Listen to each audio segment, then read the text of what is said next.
ঘরের দরজার সামনে দাঁড়িয়ে আছি আর চোখ দিয়ে শুধু পানি পড়ছে, কারণ রুমের ভিতরে আমার আম্মু অসুস্থ। পৃথিবী আমার আপন বলতে একমাত্র আমার আম্মু। ছোটবেলায় বাবা হার্ট অ্যাটাকে মারা যান। আমি শুধু তাদের একমাত্র ছেলে। আজ আমার কারণে আমার মা অসুস্থ হয়ে পড়েছেন। হঠাৎ করে ডাক্তার রুম থেকে বের হলেন।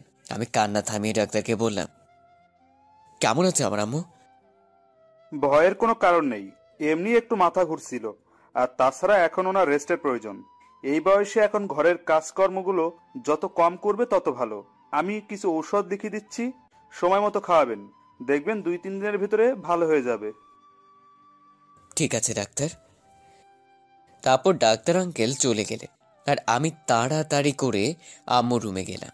গিয়ে আম্মুর হাত ধরে কান্না করতে করতে বললাম, আম্মু, তুমি যাকে বিয়ে করতে বলবে আমি তাকেই বিয়ে করব। তবু তুমি নিজেকে এভাবে কষ্ট দিও না প্লিজ, আমি সইতে পারবো না। আম্মু আমার মাথায় হাত বুলিয়ে বললেন, সত্যি তুই আমার পছন্দের মেয়েকে বিয়ে করবি? হ্যাঁ আম্মু, আমি করব। তুমি যাকে বলবে আমি তাকেই বিয়ে করব। আম্মু একটু হেসে আমার চোখের পানি মুছে দিয়ে বলল, এই তো আমার লক্ষ্মী ছেলে। আমার কপালে একটা চুমু দিয়ে বললেন, আজকে আর অফিসে যেতে হবে না, বিকেলে আমাদের গ্রামের বাড়িতে যাব। আচ্ছা। তারপর আমি আম্মুকে নিজের হাতে স্যুপ বানিয়ে খাওয়ালাম আর ওষুধগুলো খাইয়ে দিলাম। আম্মু এখন ঘুমোচ্ছে আর আমি আম্মুর পাশে হাত ধরে বসে আছি আর নিজেকে নিজেই গালাগাল করছি। কারণ আমি যখন সকালে অফিসে যাচ্ছিলাম তখন আম্মু আমাকে বলে, চলেন সকালের কথায় ফিরে যাক। সকালে যাওয়ার আগে আপনাদের পরিচয় দিয়ে নিই। আমি ফুয়াদ, বাবা মার একমাত্র সন্তান। পড়ালেখা শেষ করে এখন একটা কোম্পানিতে জব করি। আমি যখন ছোট ছিলাম তখন বাবা মারা যান। আর বাকিটুকু গল্পর সাথে থাকেন, জানতে পারবেন। এভাবে আর কতদিন থাকবি? এবার একটা বিয়ে করে নে না। দেখো আম্মু, এখন আমি বিয়ে টিয়ে সম্পর্কে জড়াতে চাই না। তাছাড়া এখন বিয়ে করে সংসার জীবনের দায়িত্ব নিতে পারবো না।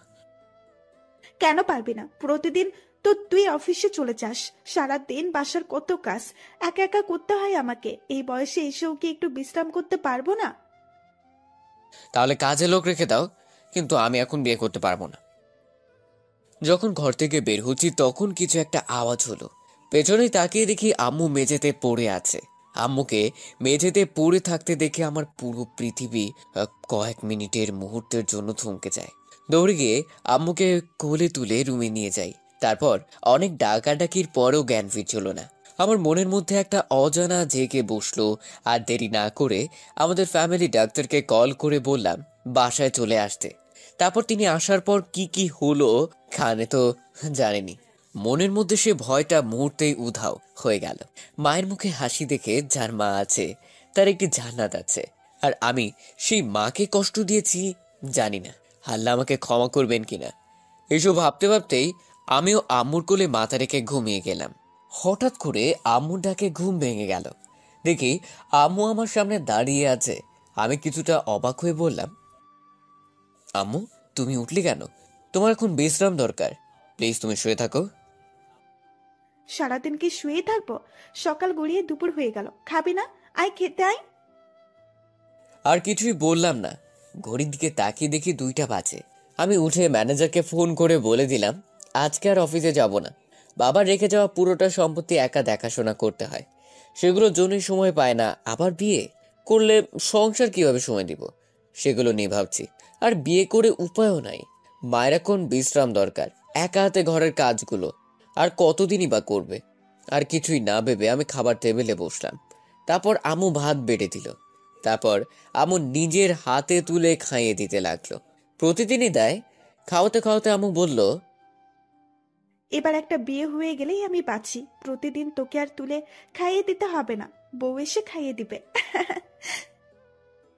হুম, আমি তোমার হাত ছাড়া খাবোই না। আম্মু আমার কথা শুনে হাসতে লাগলো। তারপর আম্মুও খেয়ে নিল। আমি গিয়ে রেডি হয়ে নিলাম। এখন যাব গ্রামের বাড়ি, কেন জানো তা জানি না। তারপর আম্মু রেডি হয়ে নিল, আমিও গাড়ি বের করলাম। আম্মু গাড়িতে বসলো। আমি আম্মুকে বললাম, আম্মু, গ্রামের বাড়িতে কেন যাব, আর কোথায় উঠবে? সোজা তোর খালার বাসায় উঠবো। কেন? গেলেই বুঝতে পারবে। এখন চল। তারপর আর কোনো কথা না বলে গাড়ি চালাতে লাগলাম। আপন মনে 1.5 ঘন্টার মধ্যে খালাদের বাসায় পৌঁছে গেলাম। আম্মু গাড়ি থেকে নেমে ভিতরে গেলেন আর আমি গাড়ি পার্ক করলাম। তারপর আমিও ভিতরে গেলাম। গিয়ে তো আমি অবাক, সবাই দেখি একজোট হয়ে বসে আছে। আজ প্রথম খালার খালুকে সালাম দিলাম। তারপর খালা আমাকে বসতে বলল। আমি আম্মুর পাশে গিয়ে বসলাম। আমার এখন একটু লজ্জা লাগছে, কারণ বাড়ির সবাই এক জায়গায় আর আমার দিকে কেমন ভাবে যেন তাকিয়ে আছে। কি করব বুঝতেছি না। আমি আম্মুর কানে কানে জিজ্ঞেস করলাম, আম্মু, ওনারা সবাই এভাবে তাকিয়ে আছে কেন? আম্মু হেসে জবাব দিলেন। নতুন জামাই দেখছে। কথাটা শুনেই চমকে গেলাম। বুঝতে আর বাকি রইল না আম্মু এখানে কেন এসেছে।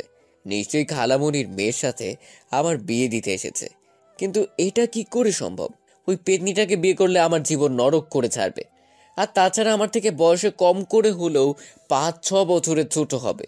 তাই আমি আম্মুকে কানে কানে বললাম, আম্মু, তুমি যা ভাবছো তা ঠিক না। আমি পিচিটাকে বিয়ে করতে পারবো না। আম্মু অনেকটা রাগী কণ্ঠে বলল, চুপ। এখন অনেক বড় হয়ে গেছে, একবার দেখলে তো নিশ্চয়ই পছন্দ হবে। আর কোনো কথা বললাম না, চুপ করে বসে রইলাম। হঠাৎ করে খালামণি উঠে গেলেন। তারপর দেখলাম একটা রুমে ঢুকলেন আর খালু আমাকে বললেন, বাবা কিছু মুখে দাও। না খালু, আমি খেয়ে এসেছি। তারপর উনি হেসে হেসে আম্মুর সাথে কথা বলছে। সেদিকে আমার কোনো খেয়াল নেই। আমার মাথায় একটাই চিন্তা, ওই পেতনিটাকে নিয়ে। ছোটবেলায় বেড়াতে আসলে আমাকে এটাই জ্বালাতো যে ইচ্ছে করে খালাদের বাসে আসতাম না, আসা বন্ধই করে দেই। তারপর অনেক দিন দেখা হয়নি। জানি না এখন পড়াশোনা করে কিনা। এখন তো চেহারাটা দেখতে কেমন তাও ভুলে গেছি। ছোটবেলায় অনেক কিউট ছিল। আমি মাঝে মাঝে গাল ধরে টান দিতাম। জানি না এখনো কিউট কিনা। হ্যাঁ, যেমনই হোক, আম্মুর পছন্দই আমার পছন্দ। হঠাৎ করে খালামণি রুম থেকে বের হলো। সামনের দিকে তাকিয়ে আমার চোখ কপালে উঠে যায়। এটা কি করে সম্ভব? কি করে এতটা বদলে গেল সে? আহ, এক নজরে তাকিয়ে আছি মেয়েটার দিকে, কারণ মেয়েটা এমনভাবে পর্দা করেছে যে তার সামনাসামনি বসলেও মনে হয় না ওর চোখ দুটি দেখতে পারবো। কি অপরূপ লাগছে। কালো মোজা হাতে এবং পায়ে সেই সাথে এত কঠিন ভাবে হিজাব পড়েছে যে সেটা ভেদ করে তার চোখ দর্শন করার সুযোগ হবে না। আমরা সবাই উঠে দাঁড়ালাম আর আমিও উঠে দাঁড়ালাম। আমি রীতিমতো অবাক দৃষ্টিতে এক নজরে তাকিয়ে আছি মেয়েটার দিকে। তারপর খালামণি ওনার মেয়েকে আমার সামনে মুখ বরাবর বসালেন। মেয়েটা আম্মু আমাকে সালাম করলেন। আমি তো ক্রাশ খাইছি ওর এরকম পর্দা করা দেখে। আমার জীবনে এই মেয়েটাই প্রথম যে এরকম কঠিন ভাবে পর্দা করতে দেখলাম। আমি চুপচাপ বসে আছি আর আর চোখে ওর দিকে বারবার তাকাচ্ছি। জানি না সে কেমন দেখতে, তবে পর্দায় যে মেয়ে থাকে সে মেয়ে খুব মূল্যবান। আর তার মধ্যে আল্লাহর রহমত বিরাজ করে। জানি না কেমন হবে, তবে মাশাআল্লাহ, আমি তার পর্দা করা দেখে মনে হয় ওর প্রেমে পড়ে গেলাম। হঠাৎ আম্মু খালামুনকে বলল, কি রে, মেয়ে কেমন পর্দা করে আনলে? আসলে আমার মেয়ে মনে করছিল তোদের সাথে তোর ছেলে বাদে আরো ছেলে বন্ধুরা আসবে, তাই এরকম পর্দা করে এসেছে। কারণ ও পরপুরুষের সামনে বেপর্দায় চলতে পছন্দ করে না। এবার তোর মেয়েকে দেখা, কতদিন হলো দেখি না। তারপর খালামণি তার মেয়ের হিজাবটা আস্তে করে তুলে দিলেন। আমি সামনের দিকে তাকিয়ে মেয়েটাকে দেখে থমকে গেলাম। অবাক দৃষ্টিতে ওর দিকে তাকিয়ে আছি। জানি না এই রূপের বর্ণনা কিভাবে দিব। আমু তো দেখেই বলে উঠল, মাশাল্লাহ, কি অপরূপ দেখতে রে তোর মেয়েটা। আমার ছেলে অনেক লাকি যে এমন একটা বউ পাবে। এর মাঝে খালু বললেন, তোমাদের কোনো কথা থাকলে বলতে পারো। শত হলেও তোমাদের দুজনের মতামতের একটা ব্যাপার আছে, কারো ইচ্ছার বিরুদ্ধে কিছু করা যায় না। আমি কিছু বলতে যাব তখন জান্নাত বলে উঠল, ও, আপনাদের তো বলাই হয় নাই। জান্নাত হচ্ছে খালামণির মেয়ে। আমার কিছু কথা আছে ওনার সাথে। সবাই ওর দিকে এমন ভাবে তাকালো যেন মনে হলো ওর আগে এমন কথা শুনেনি। আমি অবশ্য খুশি হয়েছি। যাক, একটু আলাদাভাবে কথা বলা যাবে তাহলে। তারপর আমাদের দুজনকে একটা রুমের ভিতর দিয়ে আসলো। দুজনের সামনাসামনি দাঁড়িয়ে আছি। এখন কি বলবো বুঝতে পারছি না। নীরবতা ভেঙে মেয়েটা যা বলল তা শুনে মুই একদম অবাক। এতদিন কোথায় মরছিলি কুত্তা? কথাটা শোনা মাত্রই ওর দিকে অবাক দৃষ্টিতে তাকাই। পিচেটার পাগলামি এখনো যায় নাই, এখনো আগের মতোই আছে। আমি একটু অবাক হয়ে নিজেকে স্বাভাবিক রেখে বললাম, এসব কি বলিস? আমি তোর বড়, আর তুই আমাকে তুই তাই করে বলিস? 100 বার বলমু, তাতে তোর কি? আমাকে বলছিস আবার আমার কি মানে? হুম, কি কিছু না। এবার সাহস নিয়ে বললাম, হ্যাঁ পেয়েছি, আমাকে বিয়ে করবে? ওই ওই, তুই কি বললি? আমি পিচ্ছি? কই না তো, তুই তো বড় হয়ে গিয়েছিস। ঢং কত! সেটা আবার কি? কিছু না। এবার একটু বিরক্ত নিয়ে বললাম, ধুর, বিয়ে করতে রাজি কিনা বল, না হলে চলে যাই। সাথে সাথে ও আমার কলার ধরে বলল, প্রেম করস কয়টার সাথে আগে বল? আরে আরে কি করছিস, ছাড় বলছি। আগে বল কয়টার সাথে প্রেম করছিস? ধুর, কারোর সাথে প্রেম করি না। সাথে সাথে ও আমায় জড়িয়ে ধরলো, খুব শক্ত করে ধরছে, নড়তেও পারছি না। হঠাৎ এমন করছে কেন কে জানে। হঠাৎ দেখি বুকের মধ্যে কিল মারছে, আমার শার্টটাও ভেজা ভেজা লাগছে, মনে হয় কান্না করছে। কিল মারতে মারতে বলছে, কুত্তা, আমার সাথে এতদিন কথা না বলে থাকতে পারলি তুই? কথাটা শুনে খুব হাসি পেলে হাসতে হাসতে জবাব দিলাম, কি করব, তুই তো তখন শুধু জ্বালাতিস আমাকে, তাই। একটু জ্বালাতন করতাম তাই এভাবে রাগ করে ছেড়ে চলে যাবি? বুঝতে পারিনি। কি একটু জ্বালাতি, সারাদিন আমাকে জ্বালিয়ে মারতি, হারামি। তো কাকে জ্বালাবো? ছোটবেলা থেকেই তুই ছাড়া আর কোনো ছেলের সাথে আজ পর্যন্ত কোনো কথা বলিনি। শুধু তুই মাঝে মাঝে আমাদের বাড়ি আসতি, তখন তোর চিন্তা ছাড়া আর মাথায় কিছুই থাকতো না। তোর সাথে একটু দুষ্টুমি করতাম, কারণ বল, থেমে গেলি কেন? কারণ আমি আপনাকে ছোটবেলা থেকে ভালোবাসতাম, বুঝছেন? কথাটা বলেই আমার বুকে মুখ লুকিয়ে ফেলল। ওর এরকম বাচ্চাদের কাণ্ড দেখে হাসতে হাসতে বললাম, বুঝলাম, ছোটবেলায় ভালোবাসতেন, এখন কি বড় হয়েছেন সে ছোটই আছে। কথাটা শুনতে আমার বুক থেকে মাথাটা তুলে রাগি লুক নিয়ে বলল, 2 দিন পর তোর বাচ্চার মা হব, আর তুই আমাকে ছোট বলিস কুত্তা? আচ্ছা তাই নাকি? তো এখনো পড়াশোনা করিস নাকি? না, বাচ্চাদের ঘরে কোরআন শরীফ পড়াই, আর তার বদলে যা হাদিয়া পাই তাতে আমার হাত খরচ চলে। তো পড়াশোনা করিস না কেন? তখন জান্নাত শক্ত করে জড়িয়ে ধরে বলল, এত পড়াশোনা করে কি হবে? কোরআন শরীফের হাফেজা হয়েছি, আর তাছাড়া আমি আপনাকে নিয়ে প্রতিদিন স্বপ্ন দেখি আর আল্লাহ রাব্বুল আলামিনের কাছে নামাজে আপনার জন্য দোয়া করি। মহান আল্লাহ তাআলা আমার দোয়া কবুল করেছেন, তাই তো আপনাকে এখন স্বামী হিসেবে পেতে চলেছি। ওর কথা শুনে আমি কি বলবো বুঝতে পারছি না। ছোট থেকে এত ভালোবাসে জানতাম না, জানলে তো ছোট থেকে প্রেম করতাম। আর না জানি ভালো হয়েছে, কারণ বিয়ের আগে প্রেম করা হারাম। এখন সব প্রেম ভালোবাসা বিয়ের পর হবে। হয়তো ওর মোনাজাতে দোয়া আল্লাহ তাআলা কবুল করেছে, তাই তো আজ পর্যন্ত কোনো মেয়েকে আমার ভালো লাগেনি। ওকে প্রথম দেখাতেই ভালো লেগেছে, আর শেষে ওকেই ভালো লাগা আর কেউ জীবনে হাসতে পারবে না। যেদিকে এখনো শক্ত করে জড়িয়ে ধরে আছে, মনে হচ্ছে আমার বুকের ভেতরেই লুকাতে চাচ্ছে। আমি ওর মাথায় হাত বোলাতে বোলাতে বললাম, এই যে এভাবে শক্ত করে জড়িয়ে ধরে আছেন, আমার যে শ্বাস নিতে কষ্ট হচ্ছে। হোক, এতদিন আপনি আমাকে অনেক কাঁদিয়েছেন, আজ তার শোধ তুলছি। তাই খুব ভালোবাসো আমায়, তাই না? নিজের থেকেও বেশি। আচ্ছা, অনেক ভালোবাসা দেখানো হয়েছে, এবার ছাড়ো। কেউ এসে পড়লে কি ভাববে বলো তো? কেউ আসবে না, কারণ সবাই জানে স্বামী স্ত্রী এখন প্রেম করতে ব্যস্ত। পিচ্চিটা তো দেখি পাকা পাকা কথা শিখেছে। কি কিছু না, বলেন আমায় কবে বিয়ে করবেন? আমি আর আপনাকে ছাড়া থাকতে পারছি না। কথাটা শুনে আমি ওর দিকে তাকালাম, যে দেখি ও আমার শার্টের বোতাম নিয়ে খেলা করছে, আর শরমে গালগুলো লাল হয়ে গেছে।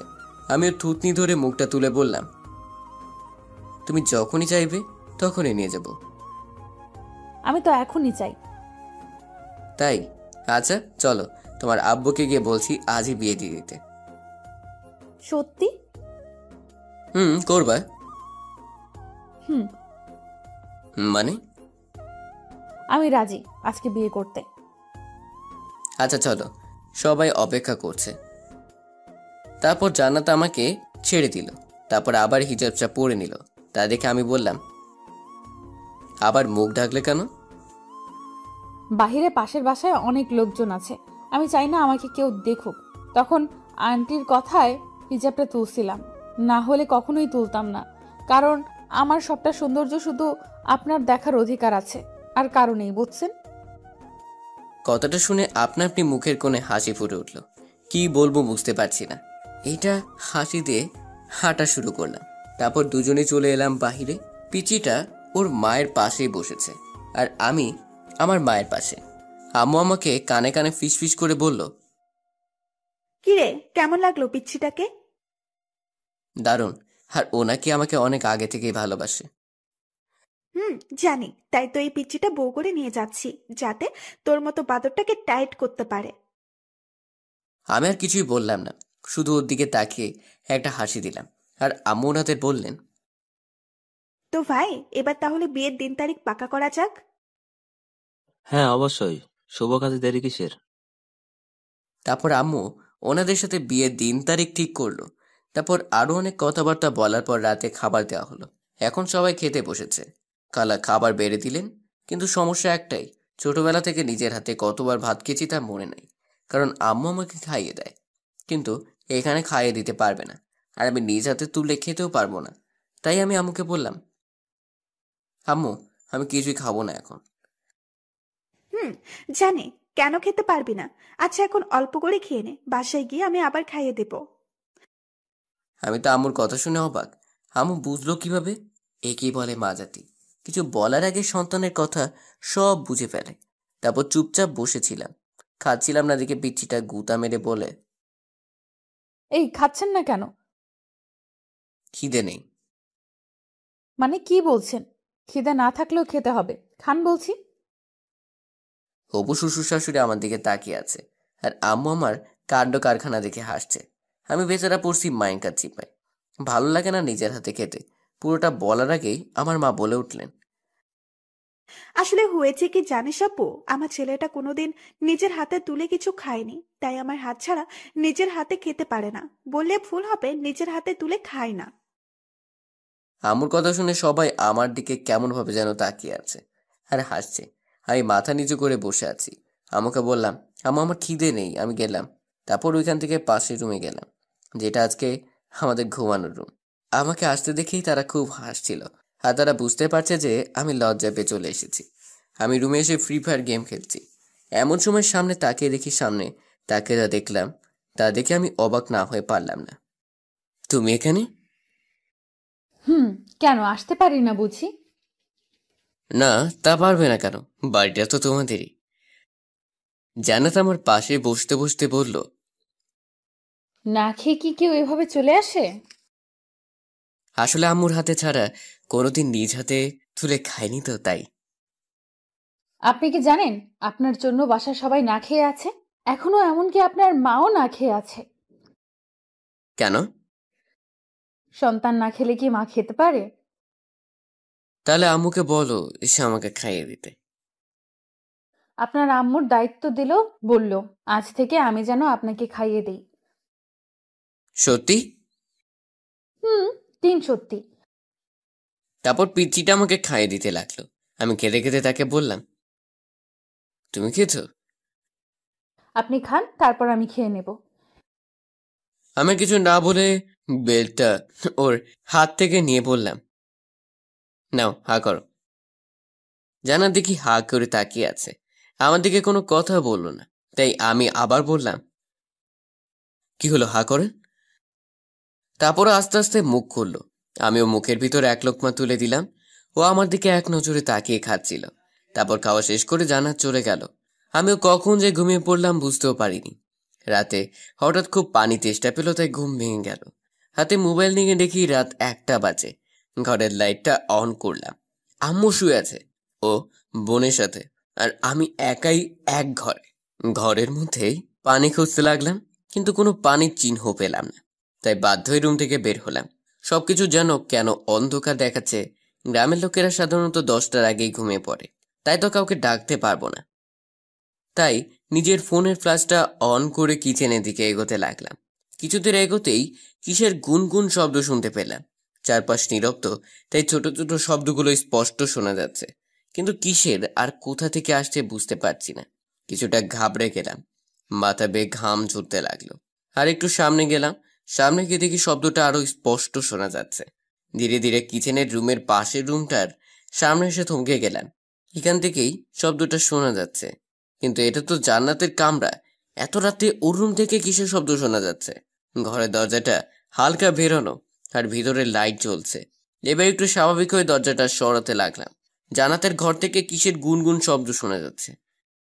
সাত পাঁচ না ভেবে ওর ঘরের দিকে পা বাড়ালাম। দরজাটা খোলাই ছিল। দরজাটা হালকা সরিয়ে ঘরের ভিতরে উকি দিলাম। উকি দিতে আমি থ মেরে দাঁড়িয়ে গেলাম। নিজেকে বৃদ্ধ বললে গালাগাল দিতে লাগলাম। ঘরের ভিতরে নামাজ পড়ছে। বাহ, সুন্দর লাগছে দেখতে, একদম আসমানের পরীর মতো লাগছে। এতটাই অবাক হই যে কখন নামাজ শেষ হয়ে গেছে বুঝতে পারি না। পিচি আমার সামনে এসে ধমক দিয়ে বলল, এই যে এত রাতে আপনি এখানে কি করছেন? আমি কিছুটা ভ্রু কুচকে জবাব দিলাম, হ্যাঁ না মানে আসলে পানি পিপাসা পেয়েছিল ঘর থেকে। বের হয়ে গুনগুন শব্দ শুনতে পেলাম তোমার ঘর থেকে, তাই দেখতে চলে আসলাম। এসে দেখি নামাজ পড়ছো, তাই অবাক হই। এতে অবাক হওয়ার কিছু নেই, তাহাজ্জুদের নামাজ পড়ছিলাম। এত রাতে? তাহাজ্জুদের নামাজ রাতেই পড়ে। ওহ, যার কপালে ভালো থাকবে সে এমন একটা বউ পাবে। এমন মেয়ে পাওয়া অনেকটাই কঠিন। আজকাল মেয়েরা রাতে নামাজ না পড়ে ফেসবুকে ইউটিউবে ভিডিও দেখে, আর আমার হুবু বউটা একদম তাদের থেকে উল্টা। কপালটা ভালো। এরপর জান্নাত বলল, শুনুন, একটা কথা বলি, আশা করি কথাটা আপনি রাখবেন। জি বলো। অবশ্যই রাখবো, বলো। আমাদের বিয়ের তো আর 2 দিন বাকি আছে, তাই আপনাকে এই 2 দিন আমার থেকে দূরে থাকতে হবে। আমার সাথে কথা বলতে পারবেন না। আমি একটু অবাক দৃষ্টিতে তাকিয়ে বললাম, কেন? দেখুন, প্রথম যেদিন আপনাকে আমি জড়িয়ে ধরেছিলাম, সেদিন আমি পাপে লিপ্ত হয়েছিলাম। একটা নারী বিয়ের আগে কোনো পরপুরুষের সামনে বেপরদায় চললেও তার গুনাহ হয়। আর আমি সেদিন আপনাকে জড়িয়ে ধরেছি, কথা বলতেছি। আসলে সেদিন নিজের আবেগটাকে সামলাতে পারিনি। এতদিনের ভালোবাসার মানুষটাকে সামনে পেয়ে জড়িয়ে না ধরে থাকতে পারিনি। কিন্তু আবেগটা কেটে যাওয়ার পর বুঝতে পেরেছি কাজটা ঠিক হয়নি। তাই প্রতি নামাজ পড়ে আল্লাহ রাব্বুল আলামিনের কাছে ক্ষমা প্রার্থনা করি। জানি না ক্ষমা করবেন কিনা, কিন্তু আমার এইটুকু বিশ্বাস আছে আপনি পরম করুণাময়, ক্ষমাশীল। তিনি আমাদের দুজনের পাপ নিশ্চয়ই ক্ষমা করবে। কিন্তু প্রতিবার জেনে বুঝে ইচ্ছাকৃতভাবে যদি আমি আপনার সাথে কথা বলি, তাহলে উনি আমাকে কখনো ক্ষমা করবে না। তাই তাতে আমাদের দুজনের আমল নামায় কোনো পাপ কাজের সামিল না হই, সেজন্য এই 2 দিন আমাদের দুজনকে দুজনের থেকে আলাদা থাকতে হবে। কোনো কথা তো দূরে থাক, আপনার সামনেও যেতে পারবো না। তার মানে এই না যে আমার মনে আপনার জন্য ভালোবাসা নেই। আমার মনে আপনি কতটা জায়গা জুড়ে আছেন তা আমি আপনাকে বলে বোঝাতে পারবো না। কিন্তু তার চাইতে বেশি ভয় আল্লাহর আছে। তাই আমাদের দুজনের মঙ্গলের জন্য বলছি, আর মাত্র 2 রাত্র আপনাকে আমার চোখের আড়াল হয়ে থাকতে হবে। দয়া করে আমার এই ইচ্ছাটা পূরণ করুন। জান্নাত কথাগুলো বলেই চুপ করে রইল, মাথা নিচু করে দাঁড়িয়ে রইল। আর আমি মনে নিজেকে ধন্য মনে করছি। সত্যি কি এসব বাস্তব নাকি কল্পনা? কতটা ভালোবাসলে একটা মেয়ে তার হবু বরের জন্য আল্লাহর কাছে ক্ষমা প্রার্থনা করতে পারে? হয়তো তার ভালোবাসার বিশালতা আমার থেকেও বেশি। আমি আর কথা বললাম না, একটা হাসি দিয়ে মাথা নিচু করে বললাম, তুমি যা বলবে আমি তাই করব। বলেই সেখান থেকে আসতে যাব, তখন সে আবার ডাক দিল।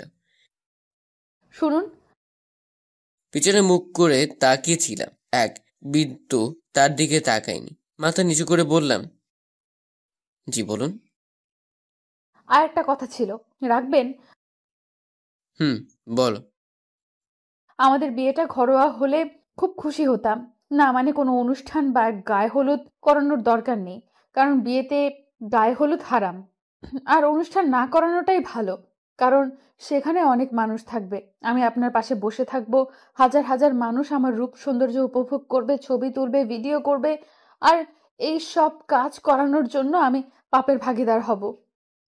আমার রূপ সৌন্দর্য একমাত্র আমার স্বামীর জন্য তোলা রয়েছে। তিনি ছাড়া আমায় অন্য কেউ দেখুক তা আমি চাই না। এত বড় গুনার ভাগীদার হওয়ার চাইতে বিয়েটা না হওয়াই ভালো।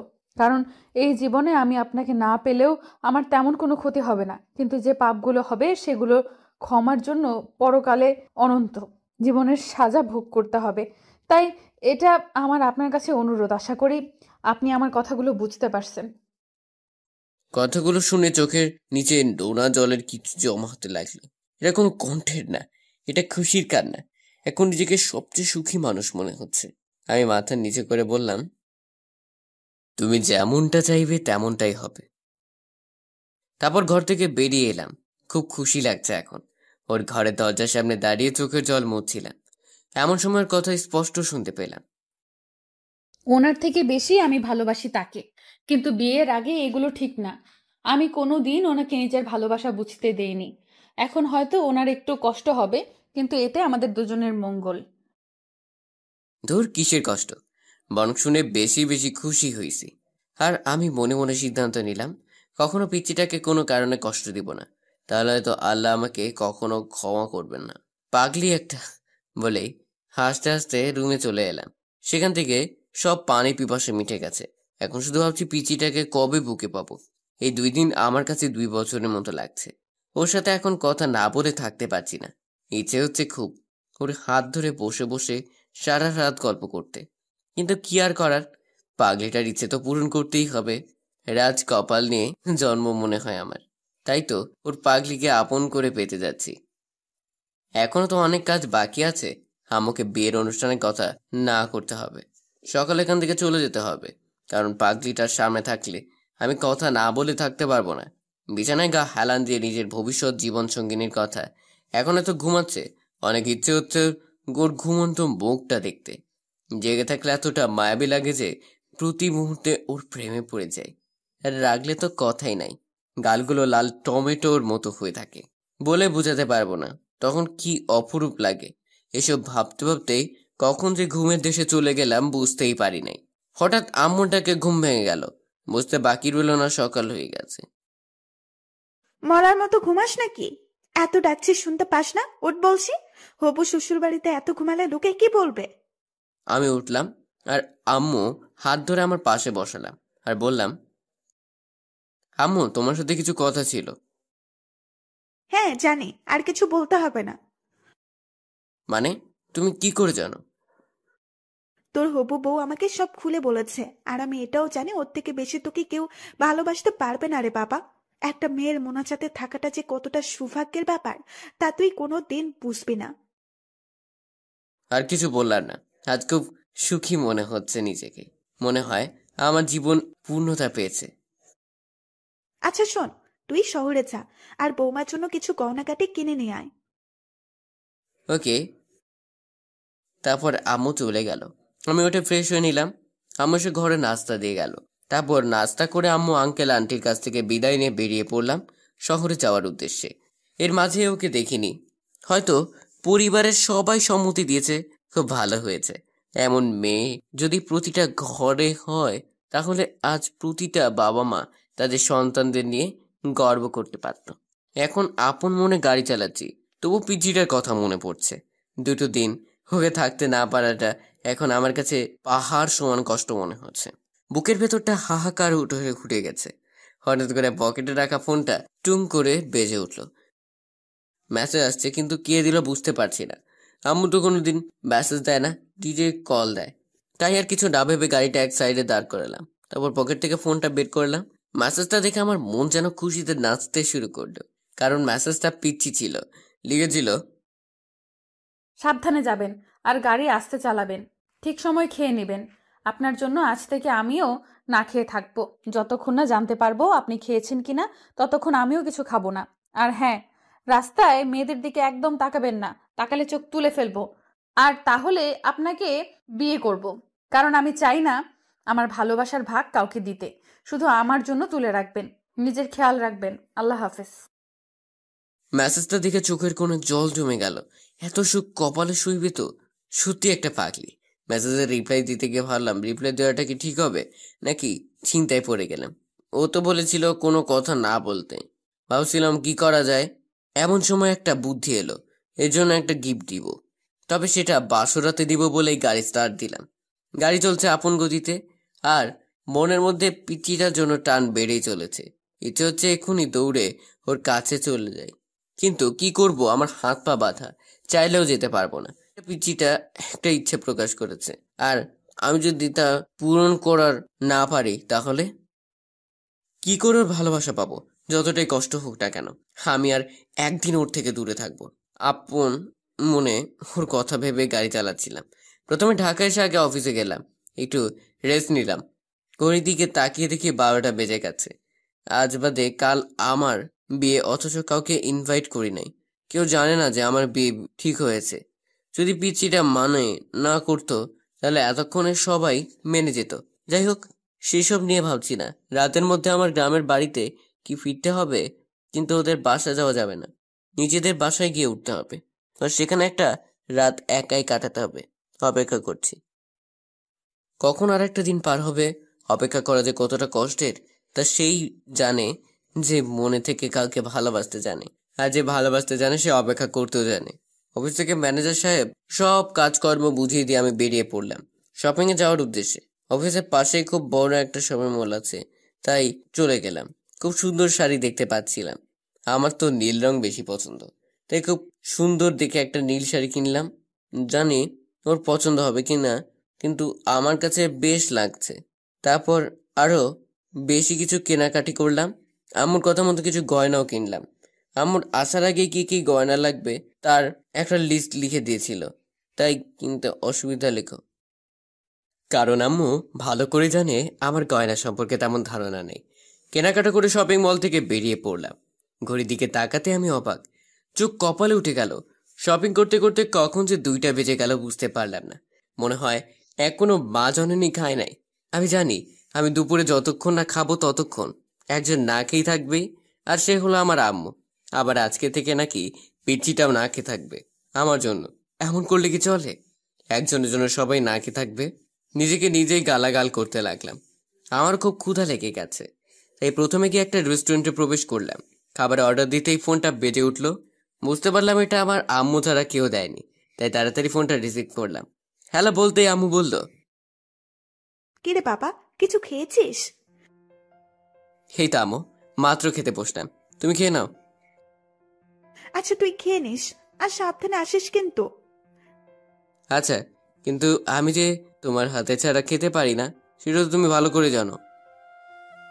এখন তো এটা বলছিস, আজ বাদে কাল বউ আসলে তখন মায়ের হাতের খাবার খেতে ভালো লাগবে না, তখন বউয়ের হাতে খেতে ভালো লাগবে।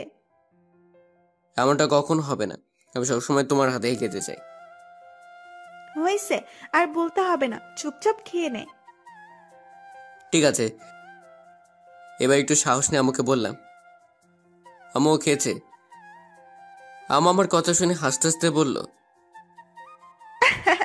না, তোরও খাইনি। আমাকে বলছে যতক্ষণ তুই না খাবি ততক্ষণও খাবে না। এবার একটু শরম লাগলো। তাতে কি হয়েছে?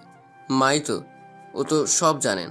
তাই আবার একটু সাহস নিয়ে বললাম, আম্মু তুমি ওকে ডেকে বলো খেয়ে নিতে, যাতে আমি শুনতে পাই।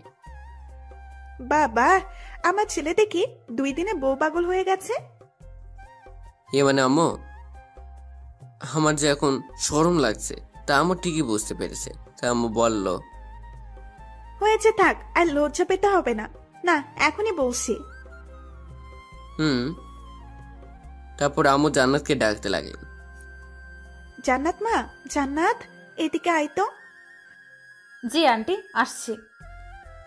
কিরে মা, আসপাতে কাল আমার ছেলের বউ হবি, আর তুই এখনো আন্টি বলে ডাকছিস? আম্মু বলে ডাকতে পারিস না? আচ্ছা আম্মু বলে ডাকবো। এখন যা, খেয়ে নে। না মানে আম্মু, উনি খেয়েছেন। উনি খেয়েছে, এখন যা, তুই খেয়ে নে। তো দুপুর গড়িয়ে বিকেল হতে চললো। উনি এখন কোথায়? ঠিক মতো শহরে পৌঁছেছেন তো? হ্যাঁ, উনি ঠিক মতো শহরে পৌঁছেছে। এবার যা, তুই খেয়ে নে, আর চিন্তা করতে হবে না। আচ্ছা আম্মু, আপনি খাবেন না? আপনিও তো সেই সকাল থেকে কিছু খাননি। হ্যাঁ, তুই যা, আমি আসছি।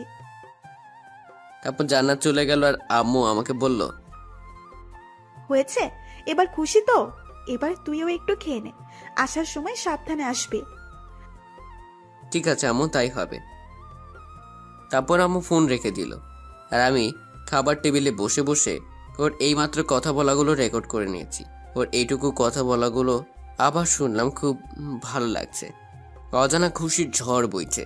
প্রতিবারই ওর প্রেমে পড়ে যাই ওর কথাগুলো শুনে। ওর জন্য ভালোবাসা এতটাই বেড়েছে যে এখন প্রতিটা মুহূর্তে মনে পড়ে। ওর কথা ভাবতে ভাবতে খাওয়া শেষ করলাম। মায়ের হাতে খাওয়া ছাড়া ভালো লাগে না, কোনো রকম খেলাম। তারপর বিল পরিশোধ করে বেরিয়ে পড়লাম সেখান থেকে। অফিসে চলে গেলাম। দুপুরে খাওয়া দাওয়ার পর আমি সাধারণত সব সময় বাসায় গিয়ে 2-3 ঘন্টা ঘুমাই। আজকে আর বাসায় গেলাম না। কেবিনে এসে চেয়ারে বসে গা হেলান দিয়ে শুয়ে রইলাম। কখন যে ঘুমিয়ে গেলাম বুঝতেও পারিনি। ম্যানেজার সাহেব এসে ঘুমের 12টা বাজিয়ে দিল। তিনি এসেছিলেন একটা ফাইল সই করে নিতে। কেয়ার করা ঘুম ত্যাগ করলাম। তারপর ফাইল দেখে সই করে দিলাম। তারপর ম্যানেজার সাহেবকে বললাম, আমি কয়েকদিনের জন্য গ্রামের বাড়িতে যাচ্ছি, তো আমার অবর্তমানে সবকিছু দেখে শুনে রাখবেন। আমি 5টা বাজে গাড়ি নিয়ে বেরিয়ে পড়লাম গ্রামে যাওয়ার উদ্দেশ্যে। যেতে যেতে চারদিকে অন্ধকার ঘনিয়ে আসলো। সন্ধ্যা হয়ে রাত 9টায় বাসায় এসে পৌঁছালাম। তারপর বাসায় ঢুকে সোফায় বসে পড়লো। তারপর আম্মুকে ফোন দিলাম। রিসিভ করার পর বললাম, আম্মু, আমি বাসায় চলে এসেছি, তুমি এগুলো নিয়ে যাওয়ার ব্যবস্থা করো। আমি লোক পাঠিয়ে দিচ্ছি, তুই ওনাদেরকে সব বুঝিয়ে বলে দিস। আর শোন, ফ্রেশ হয়ে তাড়াতাড়ি কিছু খেয়ে নে। আচ্ছা আম্মু।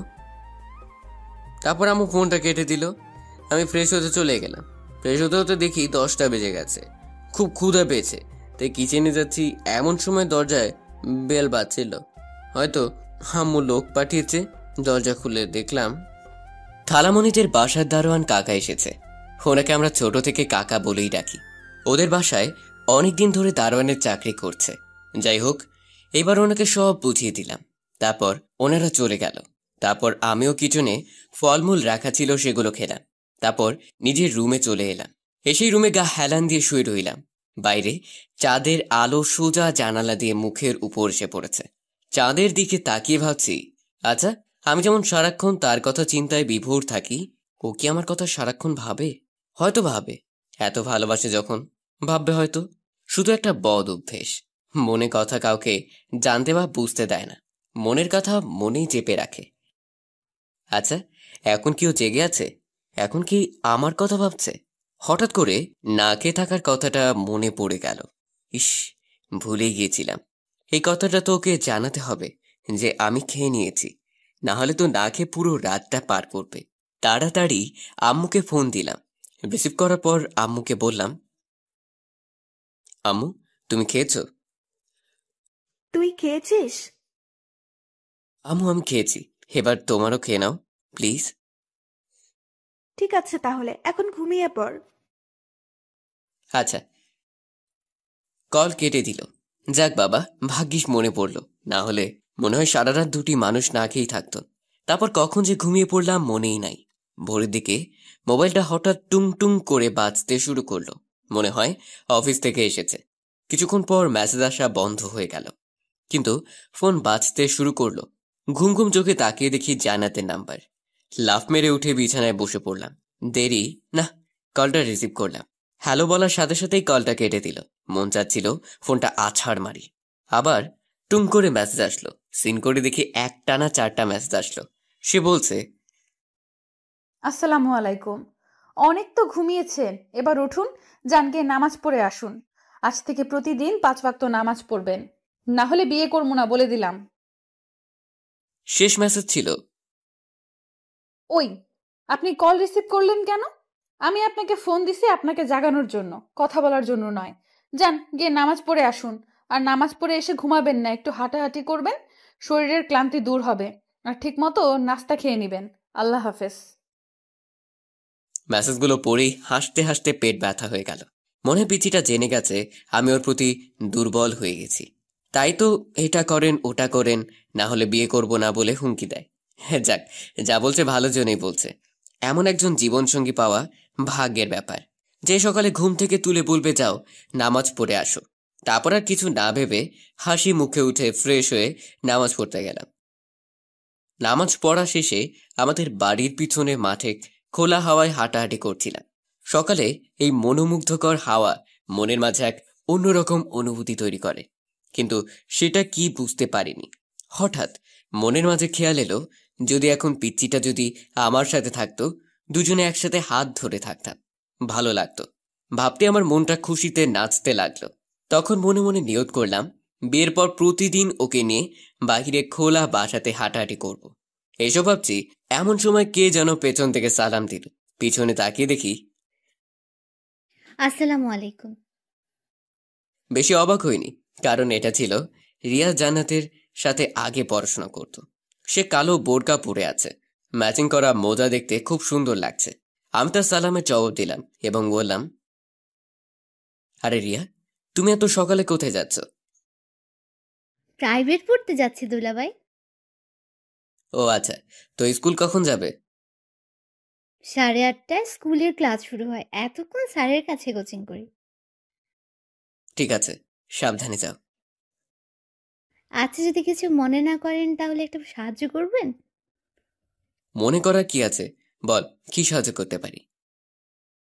আমাকে একটু এগিয়ে দিয়ে আসবেন স্যারদের বাসা পর্যন্ত। আসলে ওখানে কিছু বখাটে ছেলে আমাকে প্রতিদিন জ্বালাতন করে। কি, এত বড় সাহস? চলো দেখি কে তোমাকে ডিস্টার্ব করে। তারপর রিয়া কিছু না বলে হাঁটা শুরু করলো। আমিও তার পিছনে হাঁটা ধরলাম। কিছুক্ষণ পর একটা জায়গায় এসে দাঁড়ালাম, পাশে স্যারদের বাসার। আর রাস্তার ওপারে কিছু পোলাপান দাঁড়িয়ে আছে, দেখে বোঝাই যায় 9-10-এ পড়ে। তারপর রিয়া আমাকে বলল, দুলাভাই, ওই ছেলেগুলোই আমাকে প্রতিদিন ডিস্টার্ব করে। আচ্ছা তুমি ভিতরে যাও, মন দিয়ে পড়াশোনা করো, আমি ওদের দেখছি, আর তোমাকে স্কুলে দিয়ে আসবো আজকে। ঠিক আছে দুলাভাই। তারপর রিয়া ভিতরে চলে গেল, আর আমি ছেলেগুলোর কাছে গেলাম।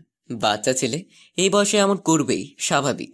তাই বেশি কিছু বলি নাই, ভালোভাবে বুঝেলাম, মেনে গেল। দেখতে দেখতে 8টা বেজে গেল। রিয়া কোচিং থেকে বের হলো, তারপর আমাকে বলল, কি ব্যাপার দুলাভাই, কি বলছে ওরা?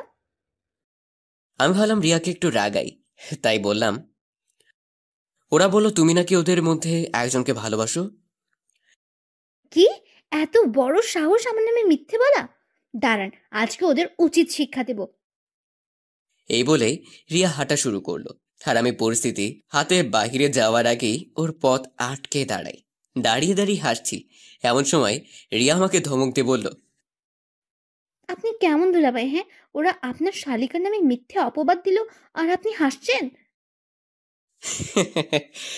আরো, ওরা তোমার নামে মিথ্যা অপবাদ দেয় নাই, আমি তোমার সাথে একটু মজা করলাম আর কি। কি, আপনি এমনটা করতে পারলেন? দাঁড়ান, বাসায় জান্নাতের কাছে বিচার দিব আপনার নামে। হ্যাঁ, কি বলছো? আমি তো একটু মজা করলাম, এখানে তোমার জান্নাতকে টানার কি দরকার? হুম, ফাজলামো করার আগে মনে ছিল না? আচ্ছা সরি, এরপর থেকে আর মজা করব না। তবু তুমি জান্নাতকে কিছু বলিও না। ওকে, তবে এক শর্তে। শর্ত মানলে জান্নাতকে কিছু বলবো না। কি শর্ত, বলো। 1000 টাকা দিন, তাহলে বলবো না। এত টাকা দিয়ে কি করবে তুমি? যা ইচ্ছে তাই করব। আপনাকে দিতে বলছি, দেন, না হলে। এভাবে টাকা হাতে নেওয়া কি ঠিক হচ্ছে? দিবেন কিনা তা বলুন। দিচ্ছি তো, এত রাগ দেখাও কেন? কিছুই করার নাই। অবশেষে মানিব্যাগ থেকে সকাল সকাল 1000 টাকা খরচ হয়ে গেল। টাকা হাতে দিতে রিয়া বলল, চলুন, এবার আমাকে স্কুল পর্যন্ত এগিয়ে দিয়ে আসুন। চলো। তারপর দুজনে হাঁটতে হাঁটতে কথা বলছিলাম, কখন যে স্কুলের সামনে এসে গেছি টের পেলাম না। তারপর রিয়া বলল, আচ্ছা দুলাভাই, আপনি সকালে নাস্তা করেছেন?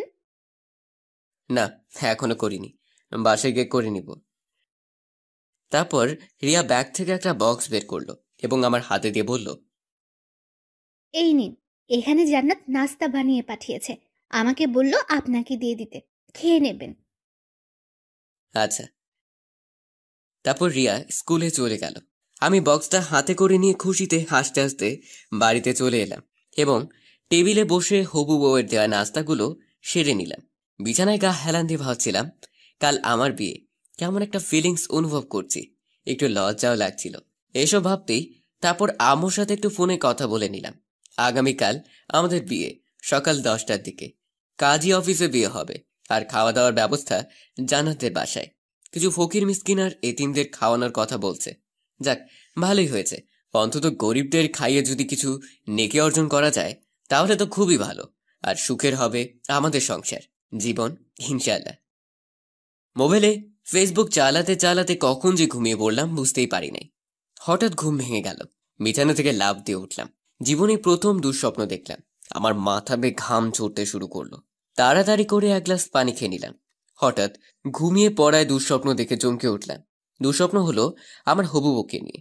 হঠাৎ ও আমার স্বপ্নে এলো, কিন্তু সে একটা বিছানায় বসে ছটফট করছে আর জোরে জোরে কান্না করছে। আমি কাছে গিয়ে ওর হাতটি ধরায় তার কান্না থেমে গেল। সে জ্ঞান হারিয়ে ফেলল।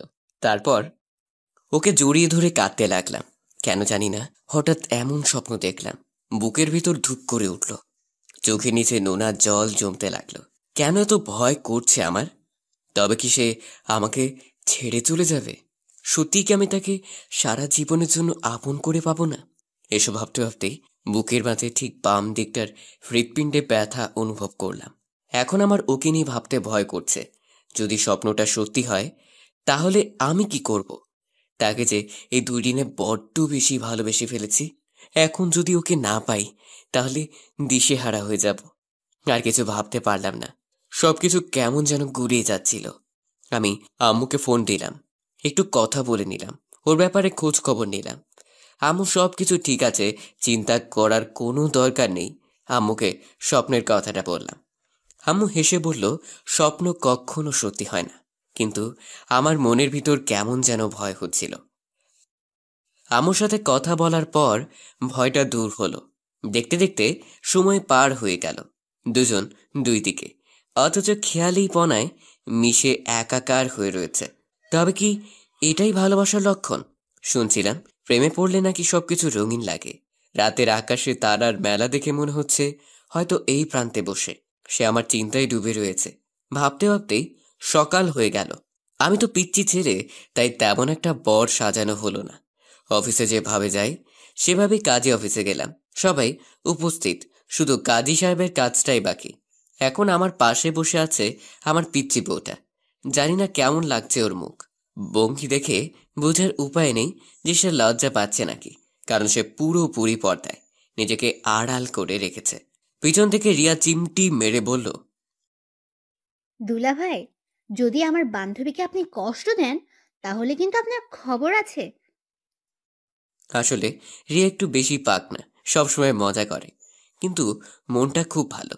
আমি রিয়ার কথা শুনে হাসি আটকে রাখতে পারলাম না, তাই হাসতে হাসতে বললাম, এতটা সুখে রাখবো যে পাড়া প্রতিবেশীরা বলে পুড়ে মরবে। তারপর আর কোনো কথা বললাম না। তারপর ওর দিকে আর চোখে তাকাচ্ছিলাম, কিন্তু আমার মনে হয় না যে ও আমার দিকে একবারও তাকিয়েছে। চুপ করে মূর্তির মতো বসে আছে। অবশেষে কাজী সাহেব বিয়েটা পড়িয়ে দিলেন। শুরু হলো নতুন এক জীবন। আমার একার জীবনে নতুন জীবন যোগদান হয়েছে। আম্মুর কাছে গিয়ে সালাম করলাম দুজনেই। তারপর শ্বশুর শাশুড়ি মাকে সালাম করলাম। পাশে রিয়াই দাঁড়িয়েছিল, দাঁড়িয়ে দাঁড়িয়ে হাসছে। জিজ্ঞেস করলাম, হাসছো কেন? রিয়া হাসতে হাসতে বলল, আজ যদি আমি তোমাদের মতো বড় হতাম তাহলে তোমরাও আমার পায়ে ধরে সালাম করতে। রিয়ার কথা শুনে সবাই হাসতে লাগলো, কিন্তু পিচ্চিটা যে কেমন আর চোখে তাকিয়ে আছে রিয়ার দিকে, এমন মনে হলো যেন ওর বিন্দু পরিমাণ হাসি পায় নাই। রিয়াকে ফিসফিস করে জিজ্ঞেস করলাম, হ্যাঁ, তোমার বান্ধবীর মুড অফ কেন? আপনার উপর রাগ করেছে হয়তো। ও মা, কি বলছো? কেন রাগ করবে? সেটা তো আমি জানি না, আপনি জান্নাতকে গিয়ে জিজ্ঞেস করে দেখেন। আচ্ছা, ওর রাগ ভাঙাবো কি করে? বেশি কিছু না, একগুচ্ছ গোলাপ ফুল নিয়ে দিয়ে হাতে ধরিয়ে দেবেন, ব্যাস। আর কিচ্ছু করতে হবে না। জান্নাতের গোলাপ ফুল খুব পছন্দ। সত্যি? এতেই হয়ে যাবে? হুম। তারপর সবাই মিলে বাসায় চলে এলাম। সেখানে কিছু গরিবদের খাওয়ানোর ব্যবস্থা করা হয়েছে, কিছু রিলেটিভরাও রয়েছে। আমি কিছু গরিবদের খাবার সার্ভ করে দিলাম। সবার খাওয়া দাওয়া শেষ হতে হতে বিকেল হয়ে গেল। আমরা তারপর বিদায় নিলাম। জান্নাতের বাসা থেকে পিচ্চিটা অনেক কান্নাকাটি করছিল আসার সময়। মোটেও ভালো দেখায় না কাঁদলে তাকে। এখন গাড়িতে বসে আছি, পিচ্চিটা আর আমি পিছনে বসে আছি, আর আম্মু সামনে। পিচ্চিটা এখনো কান্না করছে, কাঁদতে কাঁদতে বুকটা মলিন হয়ে গেছে। তাই আমি ওকে সান্ত্বনা দেওয়ার জন্য বললাম, এই যে এত কান্না করতে হবে না, তোমার যখন বাড়িতে আসতে মন চাইবে আমাকে বলবা, আমি দিয়ে যাব। এখন কান্না থামাও। তারপর আমি ওর চোখের পানি মুছে দিলাম।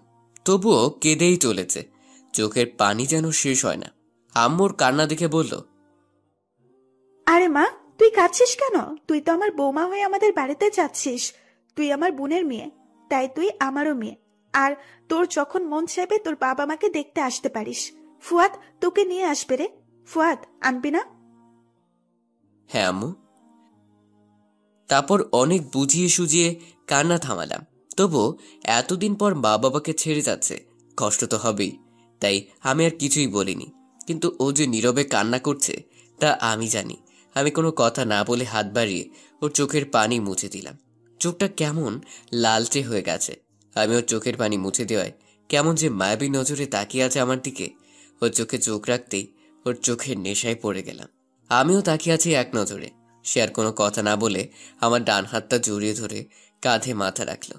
আমি একটু অবাক হলাম, হঠাৎ হাত ধরলো তো, তাই আর কি। এমনিতেও রেস্ট দরকার। আমিও কিছুই বললাম না। চোখ বুজে হাত ধরে কাঁধে মাথা রেখে বসে আছে। ঘুমিয়ে তো যায়নি, হয়তো চোখ বুজে কিছু একটা ভাবছে।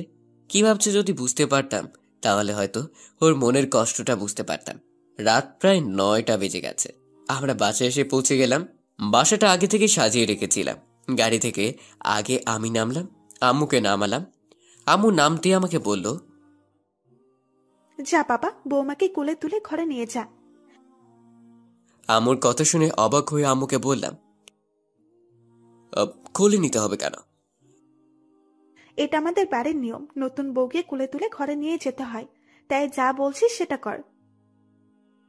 কি আর করার, আম্মুর আদেশ পালন করতেই হবে। তাই আমি ঘুরে গিয়ে ও পাশের ডোর খুলে বললাম, নামুন।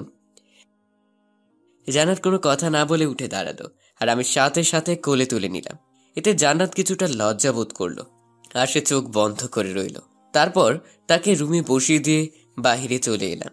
গাড়ি থেকে কিছু জিনিসপত্র ড্রাইভার দিয়ে গেল, যা ওর জন্য গিফট হিসেবে এনেছিলাম। তারপর আমি সোফাতে বসে পড়লাম। এমন সময় আম্মু এসে যা বলল, কি রে, এখানে বসে আছিস যে? যা ঘরে যা। আচ্ছা আম্মু। আর আমি কিছুক্ষণ এভাবেই বসে রইলাম আর ভাবছি, হালা ড্রাইভার আসে না কেন? ফুল আনতে গিয়ে কি হাওয়া হয়ে গেল নাকি? কি জানি পায় নাকি, না পেলে তো আমি শেষ। এমনিতে 11টা বেজে গেছে। ঢাকা শহরে তো এখন দোকানপাট খোলা থাকে, তাহলে দেরি হচ্ছে কেন? কিছুক্ষণ পর ড্রাইভার এসে তাড়াতাড়ি ফুলগুলো দিল। আমি খুশি হয়ে আমি ফুলগুলো হাতে নিলাম। তারপর পকেট থেকে মানিব্যাগ বের করে ড্রাইভারকে 1,500 টাকা বকশিশ দিলাম। ড্রাইভার খুশি মনে চলে গেল। তারপর আমি দেরি না করে ফুল আর গিফটের বক্সটা হাতে নিয়ে রুমের দিকে এগোতে লাগলাম। বুকের ভেতরটা ধুকধুক করতে লাগলো। দরজার সাথে ধমকে দাঁড়িয়ে রইলাম। দীর্ঘশ্বাস ছেড়ে আস্তে আস্তে রুমের ভিতরে ঢুকলাম। রুমের ভিতরে ঢুকে তো অবাক। রুমের ভিতরে ঢুকতেই আমি জান্নাত বিছানা থেকে উঠে আমার কাছে এলো। তারপর দেখলাম আমার পা ছুঁয়ে সালাম করতে লাগলো। আমি খানিকটা পিছিয়ে গিয়ে বললাম, আরে আরে, কি করছো? কেন সালাম করলাম? এটা সব স্ত্রীর কর্তব্য, তার স্বামীর সালাম করা। ও আচ্ছা, কিন্তু তোমার স্থান আমার পায় না, আমার বুকে। তাই? কিন্তু আচ্ছা, আপনি এক হাত পেছনে রেখেছেন কেন? আর এই হাতে এই বক্স কিসের? এই নাও, এটা ধরো। এই বলে বক্সটা ওর হাতে দিলাম। ও কিছুটা ভ্রু কুঁচকে জবাব দিল, কি এটাতে? দেখেই নাও। তারপর জান্নাত বক্সটা খুলতে লাগলো। খুলে দেখতেই জান্নাত আমার দিকে অবাক দৃষ্টিতে তাকিয়ে আছে। কারণ বক্সের ভিতরে রাখা আছে 2 সেট বোরকা, জান্নাতের পছন্দের কালারের, আর একটা কোরআন শরীফ, তসবিহ আর প্রয়োজনীয় দ্রব্য সামগ্রী। আর কিছু অর্থ ছিল। আমি জান্নাতের দিকে তাকিয়ে বললাম, পছন্দ হয়েছে? জান্নাত কিছু বলছে না, চুপ করে বক্সে রাখা ছিল জিনিসগুলো হাতিয়ে দেখছে। তাই আবার জিজ্ঞেস করলাম, কি হলো, কিছু বলছো না কেন? পছন্দ হয় নাই তোমার? সে আমার দিকে নজর তুলে তাকাতেই আমার বুকের ভিতরে ঢুক করে উঠল। সে আবারও কাঁদছে, আর চোখে জলে স্পষ্ট দেখতে পাচ্ছি আমি। আমি একটু ঘাবড়ে গেলাম, আর কিছুটা ভ্রু কুঁচকে ওর আর একটু কাছে গিয়ে জিজ্ঞেস করলাম, আরে কাঁদছেন, কি হয়েছে? পছন্দ হয়নি এগুলো? সে কান্না ভেজা কণ্ঠে জবাব দিল, আপনি কি বোকা? এগুলো কি না পছন্দ হওয়ার জিনিস? আমার খুব ভালো লেগেছে, এবং আমার কাছে সব থেকে বেশি মূল্যবান উপহারের মধ্যে একটা। তাহলে কাঁদছো কেন? আপনি একটা বুদ্ধু, আপনি এটা বুঝবেন না। এটা খুশির কান্না।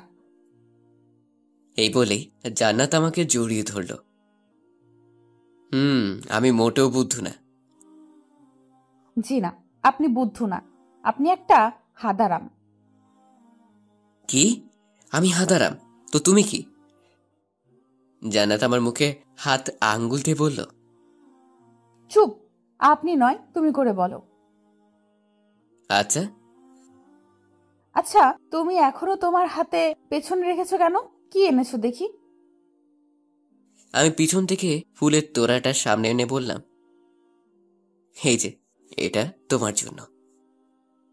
এ কি, তুমি কিভাবে জানলে আমার গোলাপ ফুলগুলো বেশি পছন্দ? তুমি জানলে কিভাবে? তোমার বন্ধু বলছে। আচ্ছা, দাও এগুলো, আমি রেখে দিচ্ছি। আর তুমি গিয়ে অজু করে আসো, যাও। ঠিক আছে, যাচ্ছি। আমাদের সংসার জীবন যাতে সুন্দর হয় সেজন্য আল্লাহ রাব্বুল আলামিনের কাছে 2 হাত তুলে ফরিয়াদ করব। তিনি আমাদের নিশ্চয়ই খালি হাতে ফেরাবেন না। আচ্ছা। তারপর উঁচু করে দুজনে একসাথে নামাজ পড়ে নিলাম। নামাজ পড়া শেষ, জান্নাত বলল, আমি তোমার উপর অনেক রাগ করেছি। তুমি আমার সাথে কথা বলবে না একটুও। ও মা, রাগ করছো আবার? কিন্তু কেন? এমনি আমার অনেক রাগ হচ্ছে। ফুল তো এনে দিলাম, আর কি এনে দিতে হবে শুনি? এই, তুমি কি আমাকে লোভী ভাবো যে কোনো জিনিস দিলে আমার রাগ ভাঙবে? হ্যাঁ, তাই তো। কি বললে? কই, কিছু না তো। চুপ, যাও, তোমার সাথে কথা নাই আমার। কেন, কি করতে হবে বলো? তখন আমাকে ওভাবে কোলে তুলে আনলে যে, আমার অনুমতি নিয়েছিলে? না, কিন্তু আম্মু বলছে কোলে তুলো নিয়ে আসতে, তাই নিয়ে আসলাম। বুঝেছি। আচ্ছা বল, এখন তোমার জন্য কি করতে হবে শুনি? যা বলবো তাই করবে? হ্যাঁ, করবো তো। আমি ছেলেবেলা থেকে তোমাকে স্বামী হিসেবে পাওয়ার জন্য আল্লাহর কাছে দোয়া করে এসেছি। আজ আমার স্বপ্ন পূরণ হয়েছে, কিন্তু আমার আরেকটা স্বপ্ন আছে, সেটা তোমাকে পূরণ করতে হবে। কি সেটা শুনি? পূরণ করবে তো? হ্যাঁ, কেন করব না? আমার বউ আমার কাছে একটা আবদার করেছে, আর আমি যদি সেটা পূরণ না করতে পারি তাহলে আমি কেমন স্বামী হলাম? তোমার যে ইচ্ছেই থাক না কেন, আমি পূরণ করব, ইনশাআল্লাহ। না, মানে কথাটা বলতে আমার লজ্জা লাগছে। হুমা, পৃথিবীটা আবার লজ্জাও পায় বুঝি? কি, আমি পিচ্ছি? কই না তো, তুমি তো অনেক বড়, আমার থেকেও বড়। হুম। কি বলো, তোমার ইচ্ছেটা কি শুনি? কাছে আসো, কানে কানে বলবো। কি এমন কথা যে কানে কানে বলতে হবে? তোমাকে আসতে বলছি না? এক কথা কেন বারবার বলো? আচ্ছা, আসছি। তারপর আমিও ওর কাছে যেতেই ও আমাকে জড়িয়ে ধরলো, আমার বুকে মুখ লুকিয়ে রেখেছে। আমি অবাক হয়ে জিজ্ঞেস করলাম, এই পাগলি, এভাবে কেউ হুট করে জড়িয়ে ধরে? আমি ধরবো তাতে তোমার কি? আমি আমার স্বামীকে জড়িয়ে ধরেছি। হুম, কিন্তু তোমার ইচ্ছেটা কি এখনো বললে না?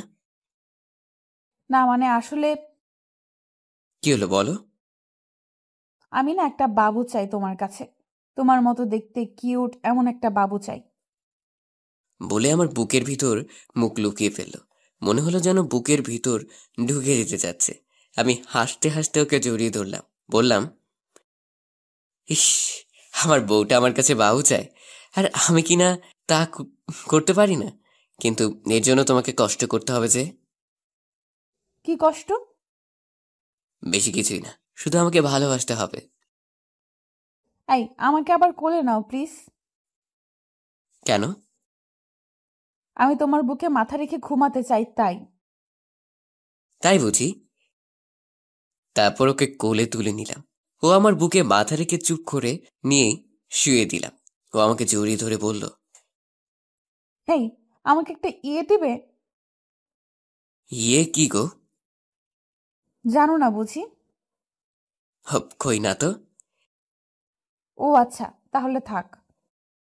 এই বলে জান্নাত আমার বুকে মাথা রেখে চুপ করে শুয়ে রইল। আমি জান্নাতের মাথায় হাত বুলাতে বুলাতে বললাম, এই যা, পিচ্চি ফুটে রাগ করলো নাকি? হুম, কি হুম? কিছু না, ঘুমাও তো। ঘুমাইলে বাবু আসবে কই থেকে? জানি না। হুম।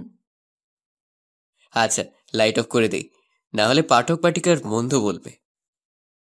আমার ভয় করে। আমি তো আছি। তারপর আর কিছু না বলে লাইটটা অফ করে দিলাম। তারপর আমরা দুজনে স্বপ্ন পূরণের উদ্দেশ্যে পাড়ি দিলাম ভালোবাসার সাগরে।